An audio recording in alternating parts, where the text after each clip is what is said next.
People have said to me many times, why don't you have bodyguards, or do you have bodyguards? And I say, well, absolutely bloody not. Because what is a bodyguard? A bodyguard is a physical expression of a mental state. And that mental state is, I accept that something could happen to me. I accept that I could be killed, or this could happen to me, or that could happen to me. Therefore, I need protection. This guy in a dark suit and glasses. I don't accept that. Because once you accept into your sense of reality that things could happen to you, then they're far, far more likely to happen. Because you are creating the energetic mental state in which they can manifest.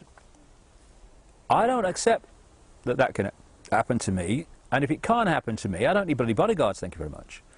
In terms of energy and protecting yourself from manipulation of energy, and there is a lot in that, you know, there's a lot of people manipulated by being energetically targeted, electromagnetically targeted in many and various ways to destabilize the health of the body and the mind and emotions and everything.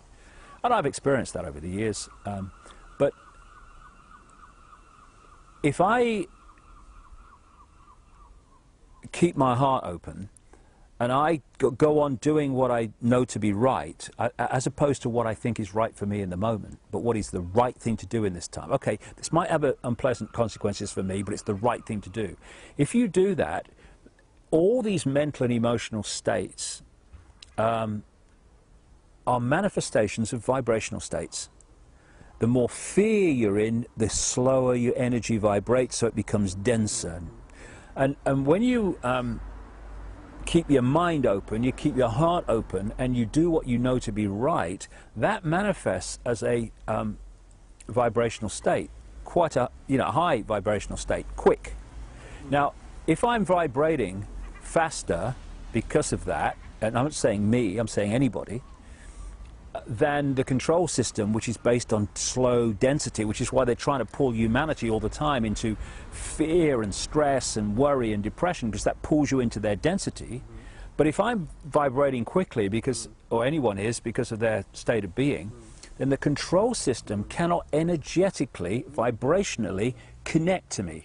If it cannot connect vibrationally, it cannot connect physically, because the physical is just an expression of the vibrational, the information.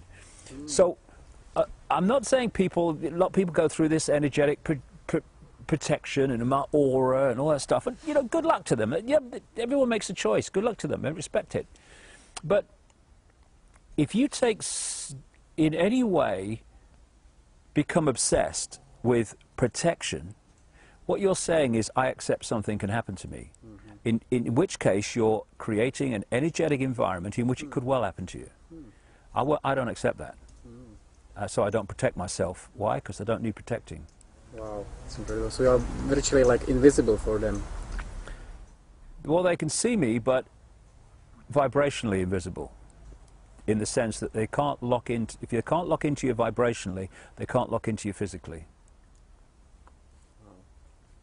I remember a great friend of mine, Credo Mutwa, the Zulu shaman who's in his 80s now. The man's extraordinary, an incredible library of knowledge of African history and esoterics and all the rest of it. And he did some throwing the bones, as they say, in Africa, but it's like tarot cards or rune stones, that sort of stuff, which he's very skilled in. And he did it for me once when I was with him.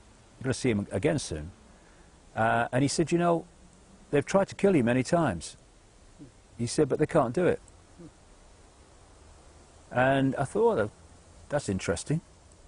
But I realized why they can't do it. Because if they can't get to me energetically, they can't get to me physically. They can't do it. Wow. And it's the same with anybody that reaches a certain vibrational state. They can't. No, I wouldn't say that I'm afraid. I'm passionate. I'm determined. And, you know, when you have a philosophy on life that I have, and I back it up with a lot of detailed evidence in my books, that we are infinite eternal consciousness having an experience in this frequency range we call a reality, and that David Icke or Ethel Jones or Charlie Smith is just an experience that my consciousness is having.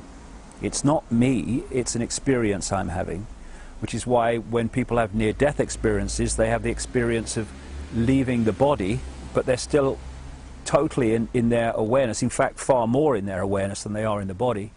And people say, well, how can they see, how can they perceive, how can they think without the body? Well, because that's their natural state. So where I'm going with this is this: the worst thing that can happen to me doing what I'm doing is that someone kills me.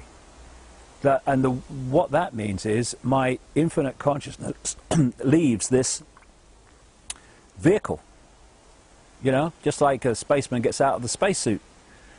So I think I can deal with that, no problem. So the worst thing that can happen is someone kills me, and I have no problem with that.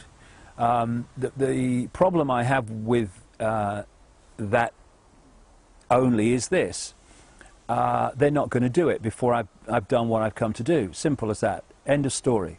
We have far more power than we think we have, and in fact the whole foundation of the conspiracy to enslave humanity is to constantly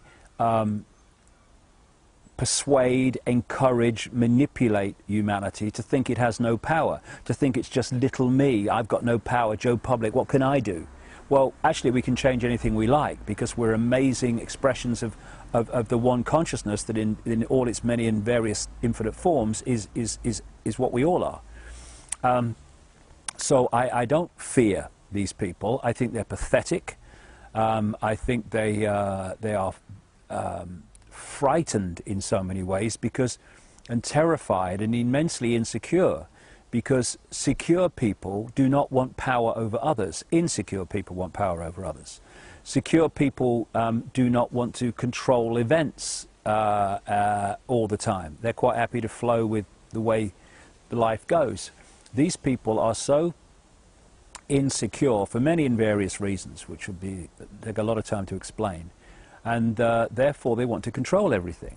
If you take the football match analogy, they are incredibly uncomfortable at going to a football match and not knowing what the result's going to be before the game starts. You know, that who's going to win, or is it going that way? They can't stand that. What they have to know, because of their extraordinary levels of insecurity, is what the score's going to be before the game starts. Now, how do you do that?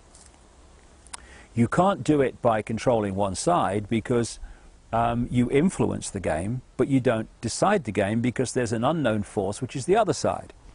And so they want to control both sides. So taking that into our everyday life, what they do is they'll create groups that are for something that they want, and they'll create groups that are against something, or appear to be against something that they want. And now they've controlled both sides. Everyone has an argument, a debate, a protest, and people think, oh, it's a free world, free country, because look, there's protest and there's argument going on and discussion, yeah. But they know what the blooming outcome's going to be. The side that is pressing for what they want is the one that's going to prevail. So this is how it works. And what they don't understand, therefore, because they do not have the capacity for that because of their own state of being, they do not understand or know how to handle people who are not in fear, either of them or death or any of it. They can't handle that because they can't understand it, because that's not where they're at. And so it's interesting that in some of their writings, some of the documents that have come to light, they talk about the great danger to their plan of what they call maverick people. People who are not frightened of them, people who are not programmed by the system to think and see the world the way the system wants them to. They are very dangerous to this tyranny, and we need more of them. And I'm going to go on being a maverick until I've done what I've come to do, and they are not going to reduce that time 1 second. because I'm in control of my reality and my life, not them.